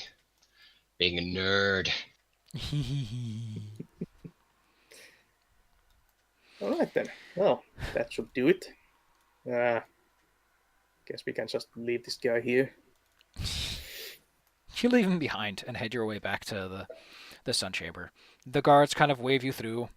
They're a little bit confused that it only took you so much time. Like, usually people go to the slums, they either stay faster or they have some people with them. But hey, who is he to judge? You wave through because you got to pass. You make your way to the sun chamber and to the location du jour, where Arashi is surprised to see you barely scuffed. Not even hurt. Yeah, well... Wasn't a thing. Yeah, the toughest opposition was a door, so... If this was Shadowrun, we would get shit for karma. What do you mean? I'm curious. In Shadowrun, you get karma, extra karma for the highest opposing dice pool. Ooh. That's... So that... Yeah. So you kind of want to get into trouble. Not really get, because it's like 1 per 6 dice, so it's very disproportional. But it's more like you know, to make up for the trouble you went. Ah, that's neat. That's neat. Well, how much experience would you get for this? I need to look that up real fast. Because technically speaking, that it was supposed to be kicking you guys' butts. Well, you do get 70 experience points for it. Because it was a 1 and a 0, so. 70. Yeah. So yeah, we present our evidence, the spell book, and also the guy is still there. Arashi is somewhat surprised how clean and efficiently you've done this. But since you've already completed the other mission quite well, she's starting to see something in you. She's you know, seeing potential name makers. Also, adjusting the XP score of Darby to 480. Well, you sure are competent little fellows. Oh yeah. Taking care of business. To be fair, I was expecting you guys to chug those potions and come back in a sorry state. Well, egg being on my face is a good thing. We were lucky that the wizard was distracted. So what was he doing anyway? Oh. Conversing with an imp, something about summoning something even bigger. Ah, yes. The arrogance of the first-time summoner. They always think they get something good. At least it wasn't a quasit. You guys would have been in trouble with a quasit. It's basically like a demon imp. They're known to basically fuck people over without any regard. Because they're demons. Well, I mean, I technically gave you those potions as like the upfront payment. But since you're such nice chaps, I'm going to give you a platinum piece each. If you decide to sign up for the Magicus Technica. Well, I'd be up for it. And in your case, I might talk to the man from the full play to speed up your little teeth thing a bit. Ooh, that would be nice. And what could I do to sweeten the deal for the local resident man with book? Honestly, I'm still interested in getting access to the Magos sign, to the Sionis Pilum. Yes. Library. Gotta get at that knowledge. What do you exactly want from the library? Because I might be able to get you some good books if that's what you're looking for. I can't get you access quite yet. That'll take a bit, but just whatever I can to learn. I need a topic kit. Okay, I can get you a spell scroll you can learn a spell from if you want. Sounds tempting. Yes. I think spell scrolls are pretty cheap in this edition. What is progress? It's 20 SP? No, that's for treasure. Where are all scrolls? 20 SP is for what? Somebody else paying somebody else to identify a spell. To do what with your spell? Page 146 has also a price listed along with the spell levels, and I'm not sure what the price is. Is it for paying somebody else to cast the spell? Is it for a scroll, or is it for paying somebody else to identify it? Borrow an arcane spell is the one that references that table. You can prepare the borrowed spell. Oh, I see the idea. The idea is that someone like teaches you the spell during your daily preparations. Oh, I see. Yeah. How goofy. Oh, learn an arcane spell is down there. Okay. How does this work? Spend 1 hour per level per spell. Provide magical materials. Okay, yeah. Oh, you need some materials. All right. Well, she'll offer to provide like the materials to learn that spell for free. As so like I part can't of actually learn circles. I can't actually learn Circle of Protection yet. Not only because it's way above my level, but also because it's like 10 times my budget.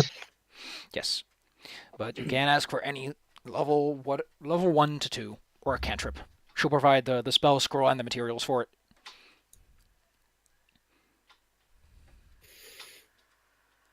It looks at that list again. It doesn't mention if a scroll is destroyed in the process, because I'm pretty sure that back in AD&D days, a scroll was destroyed if you learned the spell from it, because you were literally robbing the magic from the paper. Man, I love the old way of how spells worked. It was like, yeah, the reason it takes forever to prepare spells, you were literally stuffing your brain with magic go-go juice. Oh, here are some roll statistics. This is really funky.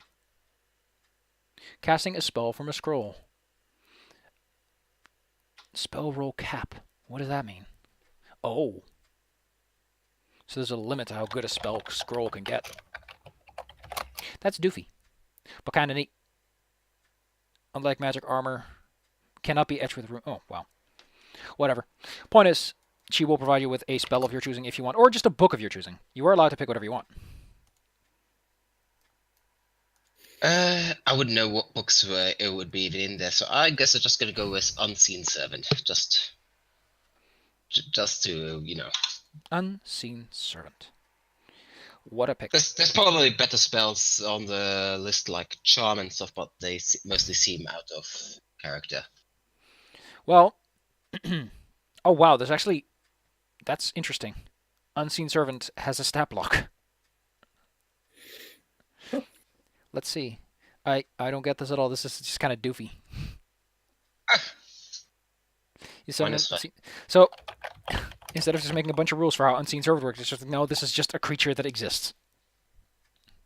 How hilarious. It's a first level spell, so yeah, so she can get you a scroll and like the materials for it then. But you gotta agree to sign up for this whole situation. I mean, that sounds interesting, just to see what magic the habs are. Well, you'll essentially be like the underbelly of the organization. You'll have contacts in the Thieves Guild and like the Mages Guild. They can't publicly acknowledge you, but they do know what you're doing and such. And a lot of mages, like there's a split between like the mages that are like, okay, this is nice. These are people that are like doing the good work and allow us to keep everything under control. And there's some more like, this is stupid, and that's the end of their argument. I mean, that's what people said about the FBI and aliens too. That's what they said about the aliens. But I'll show them. Anyway. And Will Smith got a career out of that. But yes. So you can get your teeth done by tomorrow. Your spelly scrolly. And a platinum piece each. Oh, I just checked, and the Unseen Servant in Pathfinder has a duration of like up to 1 minute. What is 1 minute? Unseen Servant, the duration. Concentration up to 1 minute. That's... While the one in 5e lasts for 1 hour. I wonder how long it lasts in the older version. I wonder if that's because people start fucking around with it too much. 1 hour seems more like in character for what it's supposed to be doing, but 1 minute is definitely for the gamey side of things. In Pathfinder, it was 1 hour per level. Yeah. Mm. They decided to bust this shit up. Don't forget that if you have a spell that has concentration, it doesn't work like in 5e. You just have to spend an action concentrating, during which you proc attack for opportunities. That's fine. So otherwise, I don't know if you can just have multiple spells with concentration active, provided you have the actions to initiate such a thing, but... Also, you can just stand there and have 3 concentration effects active, and all you do in your turn is just think really hard. It's like the fighter goes, "What the hell were you doing?" It's like, I was thinking really hard about the spell. Someone knocked. Concentrate. For some god-awful reason, they decided to buy a cat. Again. I don't know why. Okay. Well, that's cute. Let's see, concentration, 196.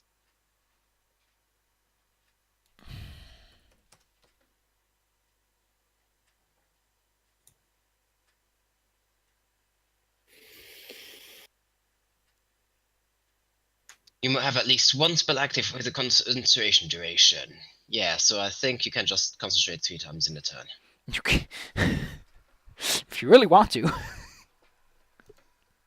you could just sit there. For up to 10 minutes. Otherwise, you take fatigue. How annoying. Oh wow, the component. I mean, yeah, the component in Pathfinder is a piece of string and a bit of wood. It's cute. It's cute. Just need a rubber ball and then you have a paddle. Like one of these. Let's see. It has 4 HP. It is immune to a sleep disease, mental, non-magical attacks, paralysis, poison, precision. It has resistance to 5 to all damage except force and ghost touch. Wow.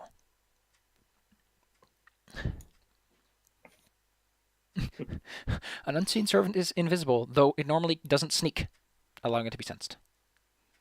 Wow. Someone had to write the stat block.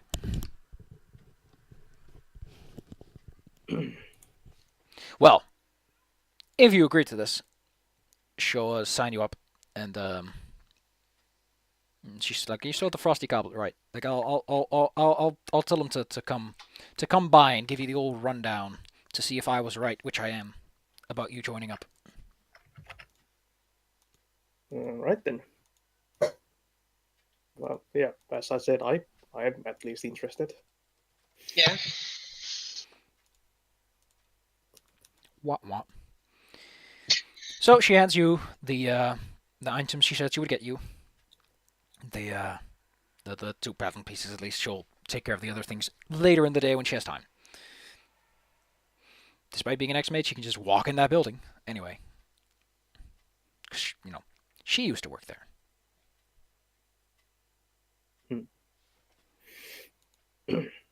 Okay. So, do we just go back to our inn?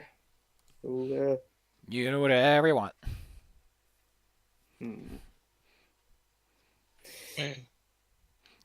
Well, I don't really have any. Like, Yeah, I want to do it. Unless you want something else to do, I've got to check out this book a bit more in detail. Okay. If you want to check out the book. Where are you going to do this? Where are you going to check out the book? Once I get back to the place, to the Frosty place. Okay. When you get back to the Frosty Goblet. You can tell that the mood's somewhat, like the tension has somewhat died down by now, so most people are like, they're back to normal. There's enough like peace and quiet that you can do your work without worrying about things. Although a lot of people probably called in sick today. Judging by how many people are just sitting and drinking. Just raising a cup for the fallen, or what? Yes. Roll me Arcana, Religion, or Occultism to investigate the book. You're unable to make much progress with this book. Well, you can figure out the spell of Circle of Protection, because it's kind of a common spell that most people tend to know. A lot of the descriptions on how he intended to summon demons doesn't make sense to you. If you had reference material, it would be a lot easier, but this is like, you know a thing or two about summoning. You know, like the basics of oh, you shift the plane, you call something forth. But this is very different.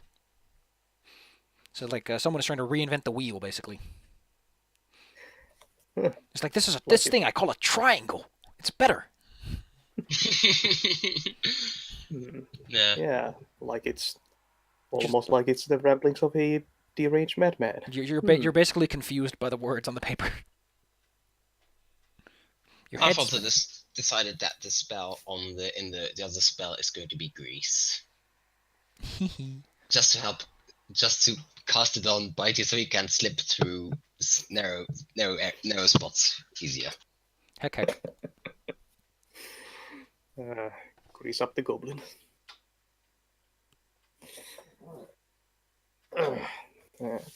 Images. What the hell, man?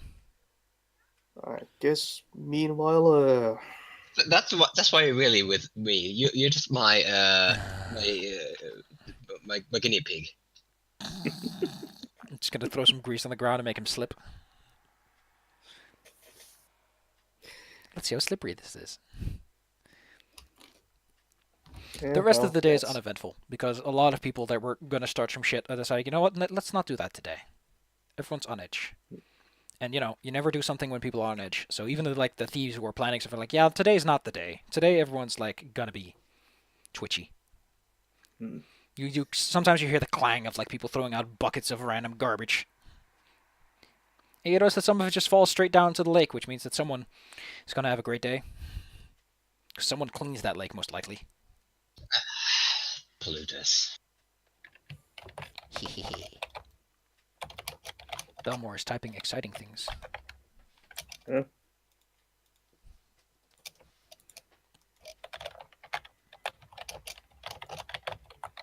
Just Life of a cow is rarely dull. Haha.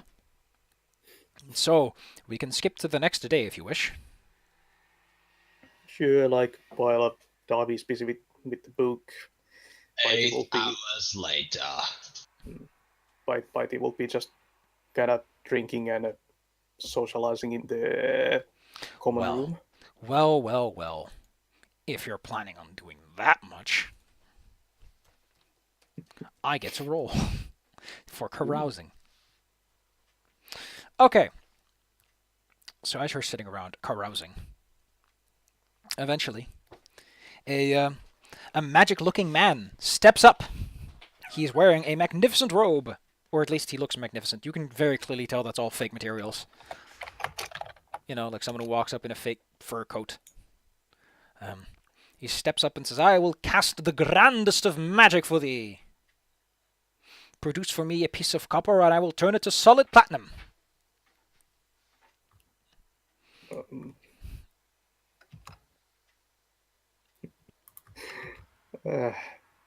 Just you say a magic man appears, and this is what I think.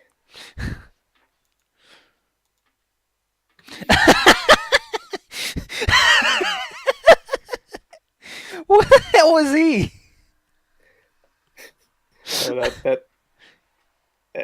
It's a guy from Adventure Time. Oh, is that the guy that turned the bird inside out? Oh yeah, yeah. That's a very raggedy dress. What an outfit. I will turn your gemstones into greater gemstones. I will turn your simple gold amulet into solid diamond.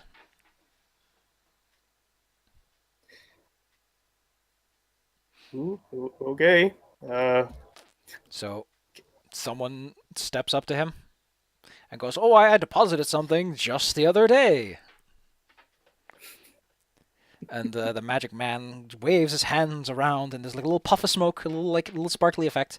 And I bring for you from the plane of Elementsworth your new coin, and hands him a very nice shiny platinum piece. Bring to me your pieces of copper, and I will give you pieces of platinum. 1,000-fold your fortune will grow. Let me see how many people are even remotely interested in this.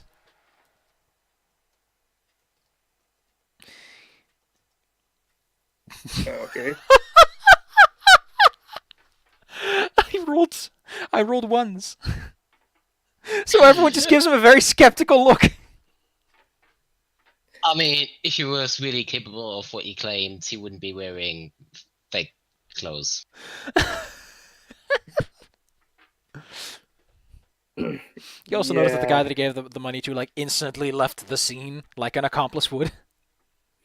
Yeah, this is very amateurish. Because he's just come on, people, come on. I'll grow your gemstone twofold, and he just starts to shuffle off as everyone gives him skeptical looks. I throw an apple core at the guy. Yeah. Roll me an attack roll. Oh. Sure, let's go with... Where's my attack? That one. 20. Oh shit. Okay. I beam him in the head with that apple You core. beat him really hard. Like he falls and he stumbles towards like the railing, And then he just starts slowly pulling away. I was like, oh yeah, look at that. That was a real man's throw. And someone buys you a free drink. I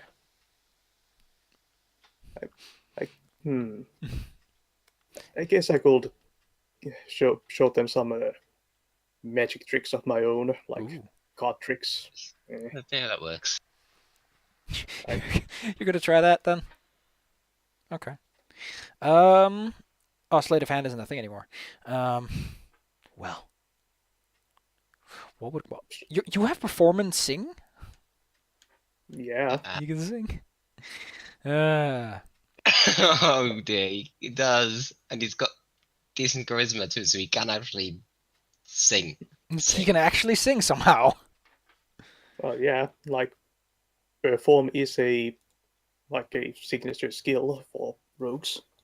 Yeah, but what gets me is that's only 2. It should be 3. You have 2 charisma and then 1. Whatever. I don't know. Point is, what would you roll for this? I'll just roll me a thievery check to show him some cool card tricks. Yeah, show them how it's done. You shuffle some cards around. You make the cards dance, but midway through an impressive trick, you make a big mess of the floor. Mary gives you a few pats on the back, but she's not wearing her gloves, so there's like goo on your shoulder now. A bit rusty. You gotta brush up them skills, kids. Well, with that all behind you, we will move to the next day, which is the day that comes after today. We've almost been at this for 2 hours. So as the next day comes around, things aren't... You probably wake up being like, oh, something's going to happen, but nothing happens. It's just a nice, quiet day. The front of the inn is not full yet, although there is, like, stew cooking. Alright. Nice, peaceful day. You can tell the apple core that bounced off the man's head is still there.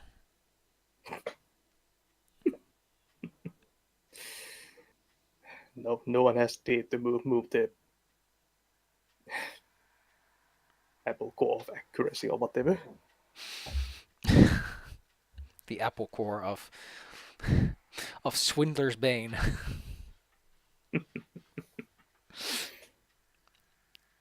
Yes. So, are we expecting like a messenger or something? A courier?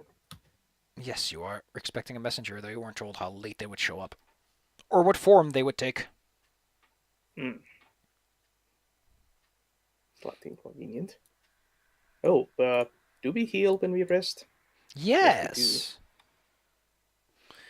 Let me see how much it was again. I think twice Constitution. I'm just remembering. Hit points and healing.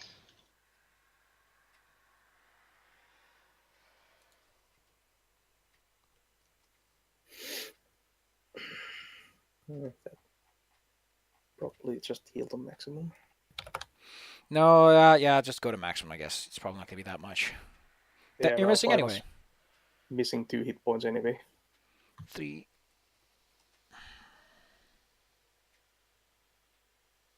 Resting. The character regains hit points equal to his Constitution modifier times his level, with a minimum equal to your level. Times his level. If they rest without any form of shelter or comfort, you might reduce it. You lose fatigued. Reduces the severity of drain condition by 1. Most spellcasters need to rest before they regain their spells for the day. But again, it does not mention that you can't prepare your spells otherwise. Character regains presence points, spell points, and similar pools. Sweet. So yes, you wake up and you are outside, and the smell of meat is nice. The oddly dense air isn't that bad. However, you are an odd couple. You are a dwarf and a goblin, so whoever is looking for you is probably not going to have as many issues as you are going to have finding them. Okay. I'm just gonna sit down for breakfast and listen to any gossip they might have, like if anything interesting going on. You listen around for gossip. Let me pull some. Okay, there we go. as you listen about rumors. We don't have a rumor sheet. There we go. Random rumors. Roll me a d12 for random rumors.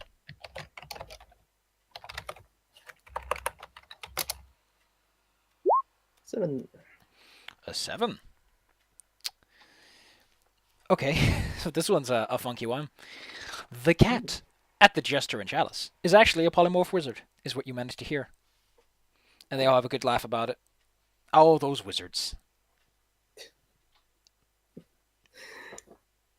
Where? The cat in the where? The Jester and Chalice. Jester and Chalice.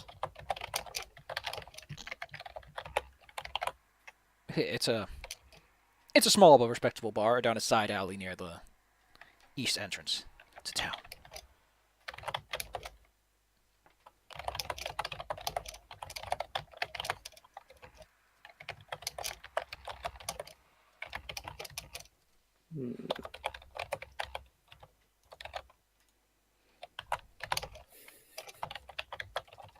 Okay, well, that's certainly a rumor. Mm-hmm. That is a rumor. You can say that again. But as you wait and enjoy your breakfast, eventually, a figure dawns up. It's a half-elf looking fellow. He's got a lute strapped around his back. He's got a wand attached to his belt on both sides, like he's about to double draw you. And he looks around real briefly before he notices you and slips right in. So, names. Darby. Hello, Whitey. I see. Okay. My name doesn't matter, but I might as well give it to you. Okay, You can call me Lucian Welton. I'm the guy that handles the new guys. And you are the new guys. So, what do you know about, the gang? We know that you go around and investigate all kinds of the wizardly stuff. Sort of. Our reach has grown a bit over the years. As you can imagine, everyone from time to time wants a little wizard investigating happening, and the Mages Guild can't just start whoring itself out. And at some point, when you start up, there's lots of people. When you end up a couple of weeks down the line, there's less to do.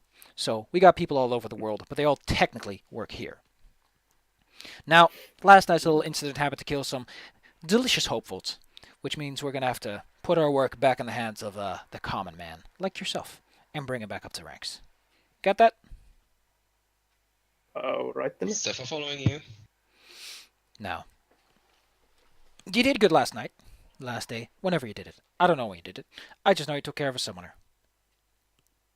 But you're going to have to do some real detective work to join the Magicus Technica. MT doesn't just let people in because they can cast a couple of spells and know a few things about spellbooks. So, he reaches behind himself, reaches into a small pouch, and puts a scroll on the table. Consider this a little bit of a treasure hunt. Complete it, and we'll see. Okay. But we're going to have to cut it there, because I need to actually prepare this. Dun, dun, dun, cliffhanger. Okay, so we're just being handed a scroll. You're handed a scroll, and the essential objective that he's going to give you is solve for X, which means I need to write something you can solve. All right then.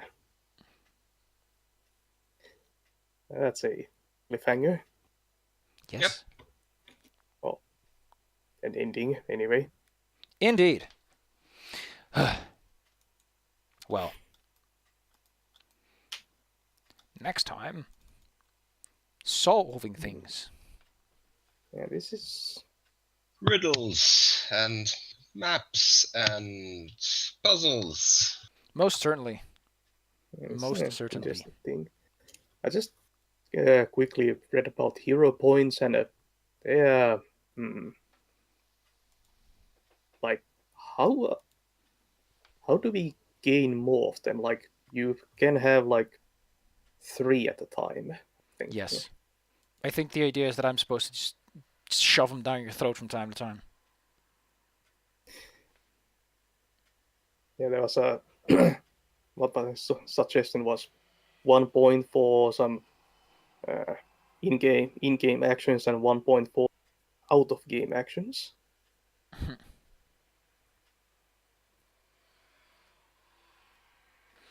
The fact that you lose in between sessions is the dumb part.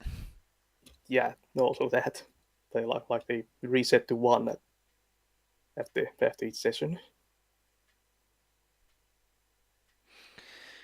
The part that gets me is that you need 3 hero points to do another action, but it's like, why would you really like? Unless you're a spellcaster, another action is not necessarily the best thing ever. Yeah. Because the Especially when multi-attack you penalty is so heavy. Yeah. I love how it's like, by the way, if you ever spend a hero point, make it sound cool. You can just feel the developers patting your back. Yeah, I don't die in a cool way. So as the axe cuts my head off, it just magically reattaches. And I go, infinity +1. That's dumb. Oh man, I just love stupid kids being shits. Anyway, I'm gonna cut the stream now. Next time. I completely forgot to start the recording. Whoopsie snickerdoodle.